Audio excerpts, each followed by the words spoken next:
Family and fellow soldiers, I'm the Professor, and this is the Moment of Truth.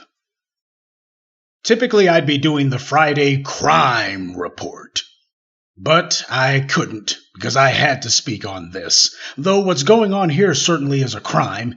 In my mind, it qualifies as both theft and fraud. And while you can be disgusted, you shouldn't be surprised. And I gotta tip my hat to Brother Tariq for sounding the alarm on this one and letting people know what was going down.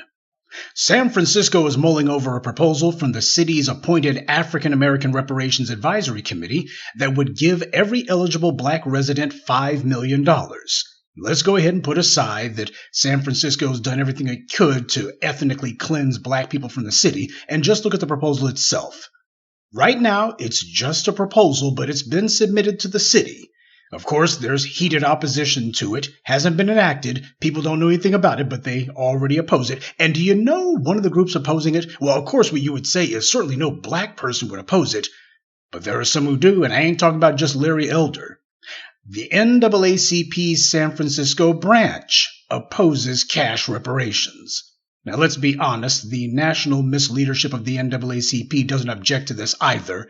But some of the people online have said, well, that's just the San Francisco branch. We don't know about the national leadership. You really believe that these guys went ahead to oppose reparations in California without running it by the national leadership?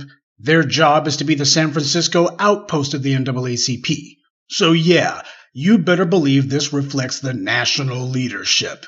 And notice that the leader of the San Francisco branch of the NAACP is a reverend, so the preacher man hustle is in full effect.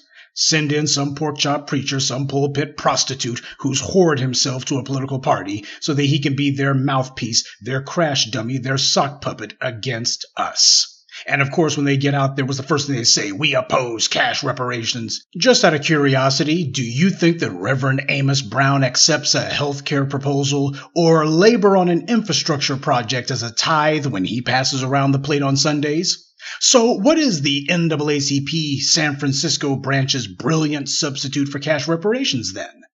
To invest in education with remedial programs for black children at the K-12 level, something about economic empowerment, which means a job on one of Biden's infrastructure projects. Well, that's way better than actually owning your own business, isn't it? For $18 an hour on a road or a highway project, that's how you bridge the racial wealth gap, right? Next, housing. First, they lead off by saying, we want more public housing. Public housing? That means rental properties. And not for black people to own, but we need more black people who are renting. And it's not just rental property, but government-sponsored rentals. This is what the NAACP in San Francisco is demanding. More public housing. That's their big idea. Then after that, they say more affordable housing, which is basically the same thing. This is nothing more than a shabby veil for a rental scheme, which is doubly perverse when you consider that home ownership is the most common way of passing down wealth. The reason black people in San Francisco have been driven out of the city for generations now is that because for generations, they've been systematically prevented from having the economic wherewithal to have their own sources of income and to use that income to own their own property. But Reverend Pulpit Pimp says black San Franciscos want more rental housing. That's good for white landlords and for federal bureaucrats at HUD, but it's terrible for us. Next, there's some gibberish about health care. And what's the health care demand from Reverend Amos? Programming that positively impacts our longevity and our mental health. Programming? Programming is what you do on a computer or for a slate of TV shows. It's not what you do for a legislative proposal. And he doesn't even say what is allegedly supposed to help positively impact our health and longevity, etc. It's just an empty throwaway line. Like everything else that he says. Finally, they say they want to preserve the Fillmore Heritage Center. I guess there's no HBCUs in San Francisco for them to try to cheerlead for, because that's usually what the opponents of reparations chatter on about. I especially appreciate the part where he wrote, we need to preserve the Fillmore Heritage Center and the surrounding blacks. I think he meant to write blocks, not blacks. It just goes to show this guy didn't even bother to proofread his own asinine attempt to derail cash reparations before he threw it out there, riddled with typos, because he knew that he didn't have to write anything intelligent. All he had to do was give the white media grist for their mill, give them something that they could use to write about. That way they could pretend, see, this phony pulpit pimp, he speaks for black people and he says black people want rental housing and that they want some educational programs for black kids K through 12. And then, of course, the white media on cue brings in the white right and their bootlicking minions who claim that they oppose reparations full stop in any form. This is propaganda. As Dr. Noam Chomsky said, the most sophisticated form of propaganda is when something presents itself as supporting a particular idea when in reality they actually oppose it. This is trick language, and the white media wants people to think that this comprises the entirety of the reparations discourse. On the one side, you've got some bought and paid for bootlicks who say that they oppose cash reparations being given to black people, and instead they want rental housing, some gibberish about health care, and K through 12 programs that they can't even define for you. And on the other hand, you have a bunch of sawed-off anti-black racists who oppose anything that benefits black people at all. Neither one of these is reparations, but this is what the white media wants out there. It's a false choice. Now let's get this on the table first. Anyone who is not demanding cash reparations is an enemy of reparations. Anyone who is not demanding cash reparations opposes reparations. The people who don't want reparations to happen know that they can't send in people who say, well, we oppose reparations because Massa said so. So instead, they send in agents and operatives who all say the exact same word. What about housing vouchers or some educational vouchers? Anything but cash. And $5 million per qualified San Franciscan resident, that's definitely heading in the right direction, that's for sure. And that's why we see these bought and paid for bootlicks who are opposing it. These paid off preacher man punks and these civil rights retreads are not going to deter us. White supremacy is sophisticated. They know that they have to set up a false choice, where it's heads, white power wins, tails, black folks lose. For several decades, we've had do-nothing organizations like the NAACP, the Urban League, and others claiming that they wanted reparations. Actually, not all the time have they claimed it. Then you've had groups like NCOBRA and others saying that they were the real reparations advocates, while they were busy advocating for nothing. Other than vote for the Democrats, that is. You know, I call these clowns the lunch bunch because that's all they ever talk about. They chatter about how they had their NAACP spring breakfast, and at the spring breakfast, we had a vote. In between bites of catfish nuggets, I assume, about whether we think Biden's a good guy or not, etc., etc. Same thing that they say about the Urban League summer brunch. They claim they had a vote, or that they all agreed to some sort of resolution or some other do-nothing show of empty support for some other empty issue. Then they talk about how they had the National Action Network's fall fish fry in between the Jim Clyburn catfish cookout, and they do more sitting around talking about what Democrat that they got to have a photo op with, but basically not actually doing anything that's going to help black people. And yet, in all these decades, they've produced absolutely nothing. No laws, no programs, and definitely not a check for black people. They haven't even gotten a substantive conversation going. But now you have a younger generation who have actually done something. They're saying cut the check. And these politicians are being forced to bend the knee. And who do you see leading the charge against us? The NAACP and these other baby boomer fossils. These civil rights retreads who were never for black people to begin with. They were only for themselves.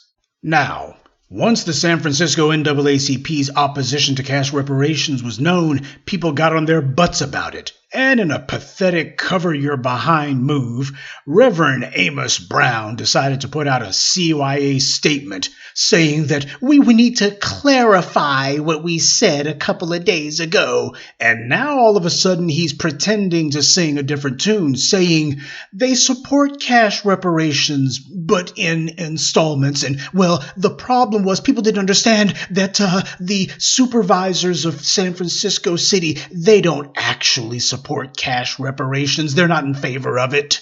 And that, well, the only reason that we didn't say anything about cash reparations ourselves was because, well, we think $5 million per person is an arbitrary number. And, well, you need to be more realistic. Then he tries to sprinkle sugar on crap by saying more than 5 million may be needed. So which one is it? Is 5 million an arbitrary number, or is more than 5 million? More than 5 million, how much is that? Talk about arbitrary. $5 million, that's a specific figure. You say more than $5 million, well, how much more? He doesn't give any details about that. Oh, but the $5 million figure, that was arbitrary. More than $5 million, which tells you absolutely nothing. That's not just something he pulled out of his behind, right? And this is supposed to be the San Francisco NAACP's attempt to clean up this mess. Oh, they stepped in it big time and they know it, so this is them trying to do damage control. But you see what the hell they're saying now. Now all of a sudden, oh, you can mention the $5 million. Now all of a sudden you can say there should be some form of cash payout. Oh, really? But you didn't say that a few days ago. So which one do you think is their true position? The one that they issued initially, and they were so strident about it. They were so bold about it. It says in black and white, we call upon the San Francisco Board of Supervisors to reject a one-time $5 million reparation payment to blacks. That's what it says. That's pretty unambiguous. So how the hell is he going to turn around a few days later and say, why, we didn't say that we are opposed to cash reparations. That's exactly what they said. They said reject the $5 million reparations payment. And it didn't say, well, here's how much money it should be for. Instead, they list things that have nothing to do with money whatsoever. They don't list anything that says how you're going to be putting money in black people's hands. Instead, it's everything that has nothing to do with money. And he tries to clean it up and say, well, the Board of Supervisors, they're not in favor of cash reparations. Family, white power has never been in favor of anything that black people have wanted. I told you about how as long as they've been keeping polls, you can go all the way back to the 1960s. There's always been like 75% opposition to anything that black people are in favor of. From the March on Washington to Black Lives Matters to punishing the police, everything black people say we're in favor of, the rest of the country automatically says they're opposed to. So of course the San Francisco Board of Supervisors is going to say, even openly or behind closed doors, that they're not in favor of cash reparations. Everyone opposes everything that we propose. That is, until we get it. So Reverend Porkchop is not saying anything new. Well, they're in favor of it. Nobody ever is. And that's the reason why we don't need to care about other people's opinions, just about our own, because everybody opposes what's in our interest just on a reflex. That's not news. That's not something that's supposed to demoralize you. That's just ho-hum. Of course they're opposed to it. But we're not going to let him lie and pretend as if he was in favor of cash reparations when he clearly said we reject it, and he gave no alternative that would lead to cash. He said exactly what he meant. We're not going to let him sit here and pretend as if he did not say what he clearly wrote on paper and pretend as if, oh, I was in favor of cash, when he clearly said we reject cash and gave no alternative for it. You saw what he wrote. Here's what you need. We need some programs for K through 12. What we need is some economic empowerment so you can go work on Joe Biden's road. What we need is some healthcare programming. And when they got called out for it, which they didn't expect that there was going to be this level of opposition to their opposition. They didn't expect that there were going to be this many people coming down on them like a month of Sundays. And yes, I say that in jest because we got a crooked pastor here. They didn't expect that. They thought that this mess was going to fly under the radar. Oh, there'd be some token resistance, but it wouldn't amount to much. Instead, what happened was people got on their butts. And now, here they are, showing everybody that they're just going to say whatever they think they have to keep the heat off themselves. This is not an advocacy group. This is controlled opposition. Opposed to you. But his pathetic attempt to try to pretend as if, oh, well, you guys just didn't understand what I said. Well, of course I'm in favor of cash reparations. He didn't say a doggone word about it. Not one word. He's in favor of a cash payout. He supports that. Yeah, but not as much as he supports all of these non-cash measures, right? And he's not specific about what he means by cash reparations, how much it should be. He's not specific about it. Same way he wasn't specific about any of that other gibberish that he said. Oh, but this is the guy who wants to speak up for what should be done. He just can't tell you what should be done, though he can tell you that it shouldn't be cash reparations. That is, unless people get on his butt, then all of a sudden, well, sure, cash reparations, I just can't tell you how much.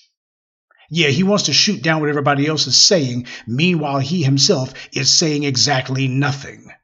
Well, we're not fooled. We know that their initial letter is exactly what their position is. This is just the damage control. Well, they're not controlling anything, certainly not us. And the damage is already done.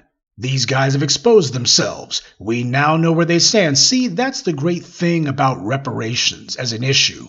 It forces everyone to have to go on the record and say what they really think and where they really stand. When you start talking about attacking white supremacy's economic power over black people and standing black people on their feet economically, everyone who depends on white power, they'll get their little emails from their little white handlers at the DNC or the RNC or wherever saying, you better get out there, Amos, and you better say something. Yes, boss, I'm going to get out there and tell them no cash indeed.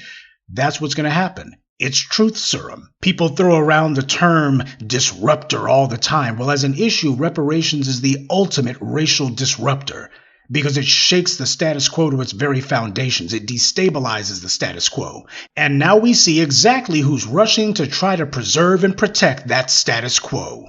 Because it doesn't take a whole lot of imagination to figure out that Reverend Amos Brown is just an old bootlick, and as far as carrying water for the DNC and carrying all their talking points, well, I'm willing to bet that there's not even 1 degree of separation between Reverend Amos Brown and Biden's White House. All of the cheerleading that he does for Biden, all of the cheerleading he does for the DNC, yeah, I'll bet that he's real chummy with the Democratic Party. And don't think that he was the one who came out leading this lying assault by accident. You got this bootlick with direct ties to the White House attacking cash reparations specifically. That's how you know Biden sent him to do the dirty work. This is Biden and company trying to stop this at the state level because they tried to put on their dog and pony show a couple of years back with that phony reparations hearing in Congress. But none of their hand-picked puppets like Ta-Nehisi Coates could get us off the issue of cash reparations. Because that's what that hearing was meant to do. It was meant to set up a phony definition of reparations. They have some black faces out there saying, well, reparations doesn't need to be cash. It can be something else. You've been hearing the same old talking points from the same old usual suspects over and over again. Except we didn't fall for it. The black media kept people on code and on target. We haven't dropped the issue of reparations either. They figured that we would give it up after the 2020 election. After Biden won and he said, I ain't doing nothing for you niggers, they figured we would go, oh, I guess we're done, and that the energy would be dispersed and people would just go their separate ways and that would be the end of it. Except that's not what happened, because the black media has stayed on the issue. We haven't stopped making tangibles our political issue. We haven't stopped talking about it. And we haven't forgotten the false promises that Biden made, all the lies that he told. All those lofty promises that he made to black folks on the campaign trail, which he promptly broke the second that he won the election. So now the Biden White House sends out one of their preacher man puppets to attack us. That's how you know we're on the right track. It's not just racists in California who are terrified of where this is heading. We got them shook all the way up in Washington, too. After all, as the old saying goes, as goes California, so goes the nation.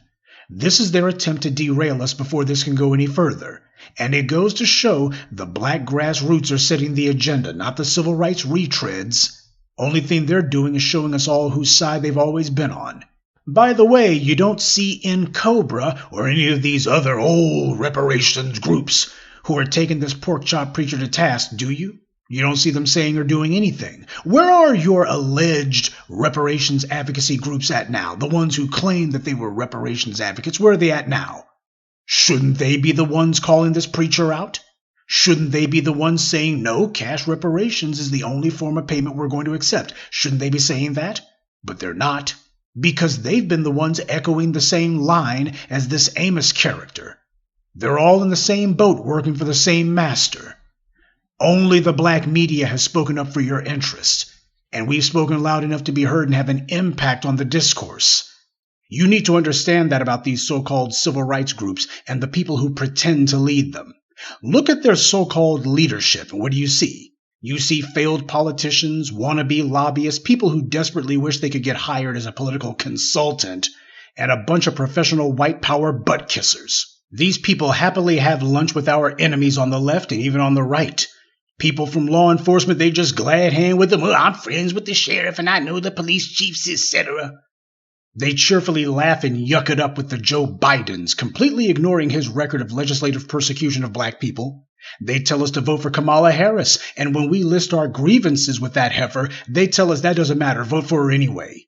Gee, they sound just like the white right, don't they? When we talk about all the black people who these red state racists have put in prison or whose lives they destroyed, everybody tells us that doesn't matter, your suffering doesn't matter, your grievances don't matter, we want you to vote for the same people who did it to you. When we try to have our say, the puppets who claim to speak for us only use their voice to tell us to shut up. Cash reparations is a threat to white power, because they can't make it where the cash they give you is only good with a white lender or with a white housing company or with some sort of white entity. You can use it anywhere, with other black people. Keep in mind, we don't have any banks. We don't have any schools. We don't have any hospitals. We own very little land. So all these proposals from the San Francisco NAACP wouldn't actually touch the counts of black people in any meaningful way, and it's not meant to. It's not meant to change the racial wealth gap. Black people would never actually get to touch one thin dime if you have the NAACP in San Francisco leading the charge. What they're doing is the same thing that we see in these other cities, trying to find a way to trick us into thinking that some giveaway to white corporate or business interests somehow is reparations. It's the same old con, some sort of voucher scheme, except the only things they want vouchers for are industries and areas where black people have to go through some white gatekeeper. And that white gatekeeper is the one who will actually get the money. They're the ones who get paid. What kind of reparations is that? This is what the NAACP in San Francisco is advocating for. This is them showing what they've been all along. Sock puppets for white power. Massa said that we were threatening the racial status quo by getting a check, and here they come on cue to attack us. And since I know a few old Negroes and brain-dead bootlicks lurk around here, I got a question for you. If your stupid idea of reparations is a housing voucher, where is the money going to go? Into the hands of a white bank or white mortgage company, but where it won't be going is into your pocket. And what about all the black people who don't need a housing voucher? What if what you need is some seed capital for your business? There's a lot of black people who that's exactly what they need.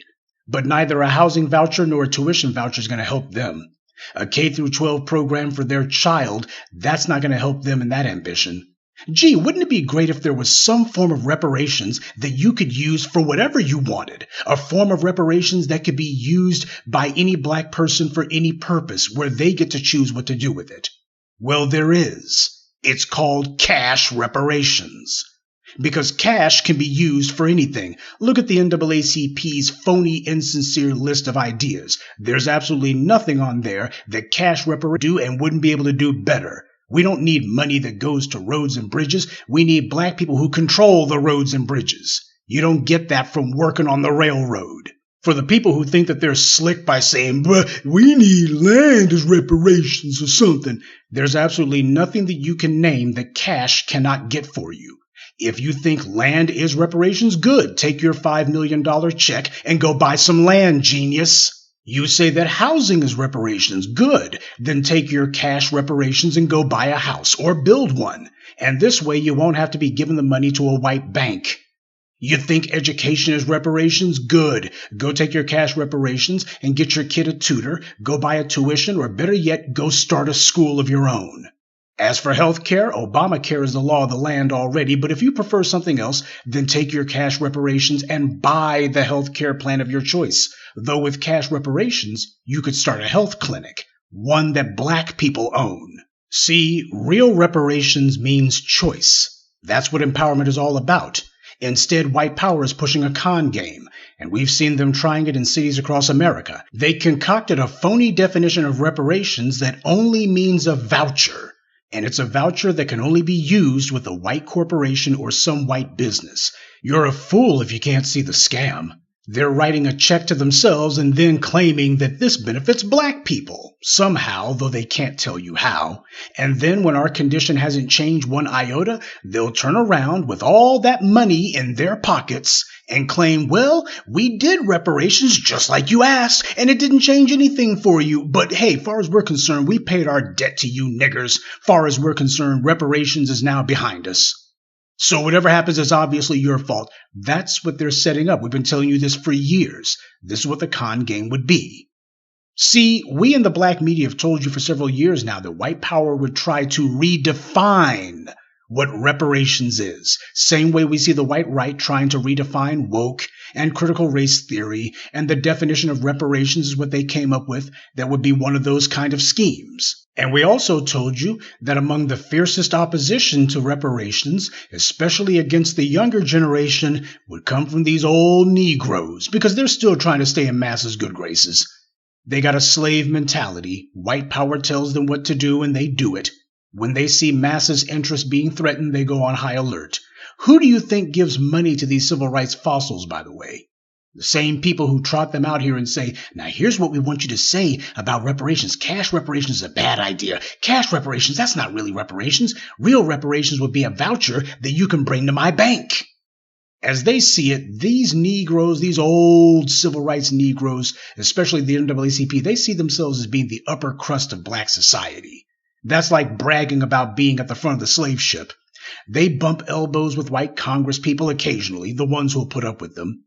They don't do anything for black people. They go on the occasional white cable network and they talk to some white news anchor who doesn't do anything for black people. As far as they're concerned, that makes them an elite. By opposing cash reparations, which means they oppose reparations, period, the NAACP puts itself in the same category as the white right, Larry Elder, and every MAGA alt-right racist you ever heard of. Of course, these are the exact same people who never get upset about money that gets paid, say, to Native Americans for wrongs done over a century ago. They never complain about continued money going to illegal aliens, money to build museums in the U.S. for incidents that happened in Europe decades ago. These people don't get into a fit about that, but the second you talk about black people getting one thin dime for any reason, then in come the attacks. All kinds of racial dog whistles abound. How are they going to spend the money? Everyone wants to police black people's lives and to demand that we give an accounting simply for being alive. Meanwhile, when you have white bankers and financiers and businessmen who run their banks and their companies into the ground and cost the taxpayers billions of dollars for absolutely no reason, we don't see the same level of phony moral outrage. In fact, we barely see any at all. Instead, what we see is frantic finger-pointing. Throw up some white noise, anything to change the subject. But nobody racially pathologizes the spending patterns and habits of white people who receive millions, if not billions, in subsidies from the U.S. government, or when they receive billions in bailouts. So this isn't about money. It's about maintaining the racial status quo in this country, which depends on one thing and one thing only: black people being kept impoverished through deliberate state and private policy. We are up against a malicious and racist government and against the largely racist and anti-black society as well. The NAACP has put aside all pretense that they were anything other than controlled opposition. And you notice how much they're fighting against cash reparations. Why do you think that was hearing a couple of years back? But they made sure to have people there who oppose too. Now, you would never have a hearing for, say, the 9/11 responders and whether or not they should get government money, and then have people invited in to oppose it. And the NAACP's little list sounds exactly like what I told you to beware of a decade and a half ago in my now classic video, We're All Detroiters Now. People talking about economic development, but they can't tell you what it is, and other do-nothing gibberish. I told you that one of the biggest mistakes the civil rights generation made was to demand jobs instead of demanding businesses. Coming out of the civil rights movement, black folks demanded jobs, and that's all we got. Government workers, basic menial labor, etc., but we got nothing that we owned. And you can't build generational wealth off of a job. You can only do it with things that you own. That's why the most common form of generational wealth is home ownership. When the NAACP talks about their so-called 5-point plan, notice that it sounds just like the DNC's policy platform. They mention Biden's name even, so that's basically giving him a shout-out. And what are they talking about? We want jobs and some rental properties. So jobs working for white corporations to build infrastructure projects, and some of those projects will no doubt be some housing projects, some public housing projects. Not that black people will own them, though they will be responsible for paying the sky-high rent, but absolutely nothing about ownership. It's been almost 60 years, but these civil rights retreads are still singing the same old song, because it's the one that white power told them to sing back in the 60s. And their proposals, like Biden's so-called Lift Every Voice plan, applies to everybody. Everyone gets a piece. Don't be fooled by them throwing in the word black here and there.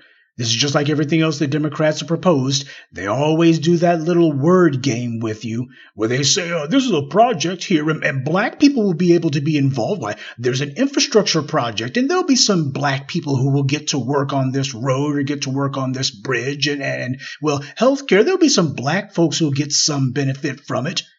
It's going to be a giveaway to everybody, and then they'll claim that because a few black people got included or were able to get something from it. Well, see, there's your reparations. Give something to everybody, then claim it's for black people. The NAACP understands what their job is, to pretend to be advocates for us when all they're doing is speaking up for everyone else. So the DNC has these clowns pushing their talking points yet again. They're still the messenger boys for the Democratic Party. And this is the message they're delivering to us. Well, we're returning it to sender, and we'll keep doing so until we get what we're owed. Cut the check. Good day, and be one. I'd like to take a moment to mention some of our contributors. Josiah Starr, Money Theasy, LB, Ronald Waits, and Zachariah Williams. Salute to them and thank you to everyone for listening, liking, and sharing this message. Black empowerment only exists because of you.